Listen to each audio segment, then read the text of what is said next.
अब ये सवाल सुनने में भले ही थोड़ा अजीब लगे, पर इसका जवाब बहुत ही दिलचस्प है।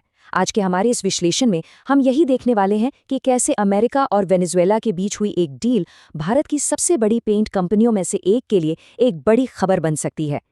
और इस पूरी कहानी के सेंटर में हमने रखा है भारत की एक बहुत ही जानी मानी कंपनी एशियन पेंट्स को। हमारा एनालिसिस ये बताएगा कि क्यों एक दूर देश में हुआ ये समझौता इस इंडियन दिग्गज कंपनी के लिए एक बड़ा मौका बन सकता है। तो फिर सवाल ये उठता है कि अचानक ऐसा क्या हो गया जो क्रूड ऑयल मार्केट में इतनी बड़ी हलचल पैदा कर सकता है। चलिए अब उस बड़ी ग्लोबल खबर पर एक नज़र डालते हैं जो इस पूरी कहानी की जड़ है।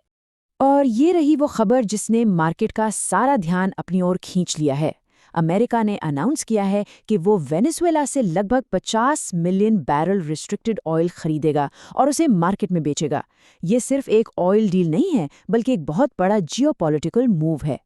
अब शायद ये लगे कि सिर्फ 50 मिलियन बैरल तेल से भला क्या फर्क पड़ेगा, लेकिन ये आंकड़ा तो बस एक शुरुआत है। असली कहानी तो वेनेजुएला की उस विशाल तेल उत्पादन क्षमता में छिपी है, जिसे अब तक ठीक से इस्तेमाल ही नहीं किया गया है। आइए अब समझते हैं कि क्यों मार्केट एक्सपर्ट्स ये मान रहे हैं कि ये सौदा कच्चे तेल की कीमतों को नीचे ला सकता है। इसका जवाब वेनेजुएला की जमीन के नीचे दबी दौलत में छिपा है। ये जो आंकड़े हैं ना, ये वाकई में हैरान करने वाले हैं। एक तरफ देखिए, वेनेजुएला के पास दुनिया के टोटल ऑयल रिजर्व का 18% हिस्सा है, लेकिन दूसरी तरफ पॉलिटिकल दिक्कतों और पाबंदियों की वजह से वो ग्लोबल प्रोडक्शन में सिर्फ 1% का ही योगदान दे पा रहा है।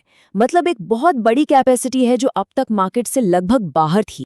इस डील का मतलब है कि अब अमेरिकन टेक्नोलॉजी और एक्सपर्टीज वेनेजुएला पहुंचेगी, जो वहां के ठप पड़े ऑयल प्रोडक्शन को फिर से रफ्तार दे सकती है। और अगर ऐसा होता है तो ग्लोबल मार्केट में तेल की सप्लाई अचानक बढ़ जाएगी, और सप्लाई बढ़ने का सीधा मतलब क्या होता है? कीमतों पर नीचे की ओर दबाव। और हाँ, ये कोई अकेली घटना नहीं है। हमने पाया कि पिछले कुछ महीनों से ब्रोकरेज रिपोर्ट्स भी कच्चे तेल की कीमतों में नरमी का ही इशारा कर रही थीं। तो वेनेजुएला से जुड़ी ये ताज़ा खबर उस मौजूदा ट्रेंड को और भी मजबूत कर देती है, जिससे मार्केट को ये भरोसा हो रहा है कि कीमतें या तो स्थिर रहेंगी या फिर और नीचे आएंगी। लेकिन रुकिए, हमारे मेन फोकस यानी एशियन पेंट्स पर वापस आने से पहले इस कहानी में एक और इंडियन किरदार है जिस पर ध्यान देना जरूरी है। ONGC। वेनेजुएला की इस ऑयल डील का उन पर भी एक बड़ा असर हो सकता है, लेकिन एक बिल्कुल ही अलग तरीके से। तो ONGC के लिए ये सिचुएशन थोड़ी मिलीजुली है। एक तरफ उन्हें अपने लगभग $500 मिलियन के डिविडेंड जो वेनेजुएला में फंसे हुए हैं, उनके वापस मिलने की एक उम्मीद जगी है।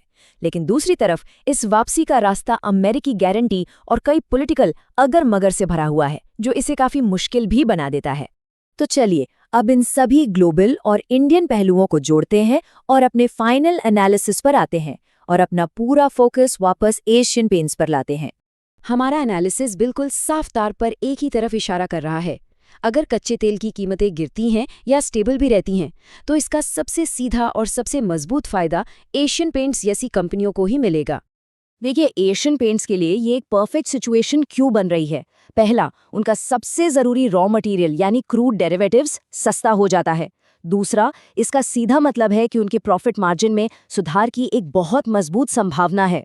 और इन सब के ऊपर जब हमने स्टॉक के टेक्निकल चार्ट्स को एनालाइज किया, तो वो भी एक काफी पॉजिटिव पिक्चर दिखा रहे हैं।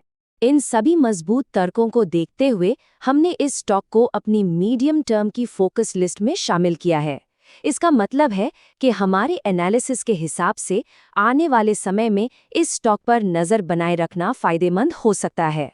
हमारा ये विश्लेषण एक शानदार उदाहरण है कि कैसे बड़ी बड़ी ग्लोबल घटनाओं में भी लोकल इन्वेस्टमेंट के मौके छिपे हो सकते हैं। तो अगली बार जब कोई बड़ी इंटरनेशनल खबर आए, तो एक पल रुककर जरूर सोचिएगा, इस कहानी का छिपा हुआ इकोनॉमिक हीरो कौन हो सकता है।